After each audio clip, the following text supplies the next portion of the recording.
మొదటిగా మనం doctor young హున్ Kim గురించి కొన్ని విషయాలను తెలుసుకోవాలి. ఈయన దక్షిణ కొరియాకు చెందిన ఒక గొప్ప శాస్త్రవేత్త. ఆయన తెలివితేటలు సాధారణమైనవి కావు. ప్రపంచంలోనే అత్యధిక ఐక్యూ కలిగిన వ్యక్తిగా ఈయన రికార్డు సృష్టించాడు. గిగా సొసైటీ, మెన్సా వంటి ప్రతిష్టాత్మక సంస్థలు ఈయన ఐక్యూ స్కోరు 274 నుండి 276 మధ్య ఉంటుందని ధృవీకరించాయి. ఒకసారి ఆలోచించండి, మనలో సాధారణంగా చాలా మందికి ఐక్యూ 100 ఉంటుంది. గొప్ప సైంటిస్ట్ అయిన ఐన్స్టీన్కే 160 అని అంచనా. అలాంటిది ఈయన తెలివి ఏ స్థాయిలో ఉందో మనం అర్థం చేసుకోవచ్చు. కానీ ఇంత గొప్ప మేధావి తన విశ్వాసాన్ని ప్రపంచం ముందు ధైర్యంగా ప్రకటించాడు. యేసుక్రీస్తే దేవుడు అని చెప్పడమే కాకుండా ఆయన ఈ తరంలోనే తిరిగి వస్తాడు అని ఒక ఖచ్చితమైన ప్రకటన చేశాడు. ఆయన తన ఈ మాటలకు కేవలం విశ్వాసమే కాదు, బైబిల్ ప్రవచనాలు, చరిత్ర మరియు ప్రస్తుతం జరుగుతున్న విషయాలను కూడా ఆధారంగా చూపిస్తున్నాడు. ఆయన కేవలం బైబిల్నే కాదు, బైబిల్లో చేర్చబడని అపోక్రిఫా గ్రంథాలను, మృత సముద్రపు దొంతరలను అంటే డెడ్ సీ స్క్రోల్స్ ను మరియు హీబ్రూ బైబిల్లో దాగి ఉన్న పవిత్రమైన గణిత నమూనాలను కూడా లోతుగా అధ్యయనం చేశాడు.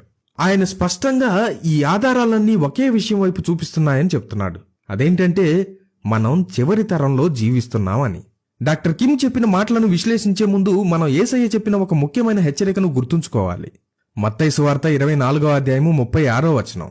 అయితే ఆ దినమును గూర్చియు ఆ గడియను గూర్చియు తండ్రి మాత్రమే ఎరుగును గాని ఏ మనుష్యుడైనను, పరలోకమందలి దూతలైనను, కుమారుడైనను ఎరుగరు. యేసయ్య తన రాకడ ఏ రోజున ఏ గడియలో ఉంటుందో తండ్రికి తప్ప ఎవరికీ తెలియదని స్పష్టంగా చెప్పాడు.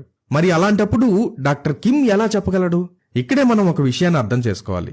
డాక్టర్ కిమ్ ఖచ్చితమైన తేదీని చెప్పడం లేదు, కానీ యేసయ్య రాకడకు ముందు జరిగే గుర్తులను, ప్రవచనాల నెరవేర్పును బట్టి మనం ఆయన రాకడ జరిగే తరంలో ఉన్నామని చెబుతున్నాడు. యేసయ్య కూడా మనల్ని తేదీలు లెక్క పెట్టమని చెప్పలేదు, కానీ గుర్తులను గమనించి మెలకువగా ఉండండి అని చెప్పాడు. శిష్యులు కూడా, ప్రభు, ఈ కాలమందు ఇశ్రాయేలునకు రాజ్యము మరలా అనుగ్రహింతువా అని అడిగినప్పుడు యేసయ్య ఏమన్నాడో చూద్దామా?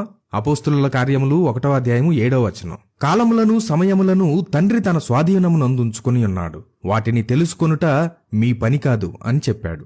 అంటే తేదీలు, సమయాలు మన పని కాదు, కానీ ఆ కాలం సమీపంలో ఉందని తెలిపే గుర్తులను గమనించి సిద్ధపడడం మన బాధ్యత. చరిత్రలో చాలా మంది తప్పుడు ప్రవక్తలు లేచి తేదీలు ప్రకటించి ప్రజలను మోసం చేశారు. 1844లో విలియం మిల్లర్, 1914, 1925, 1975లలో యెహోవా సాక్షులు, 2011లో హెరాల్డ్ క్యాంపింగ్, వీరంతా తేదీలు చెప్పి విఫలమయ్యారు. ఇది విశ్వాసానికి విషయం లాంటిది.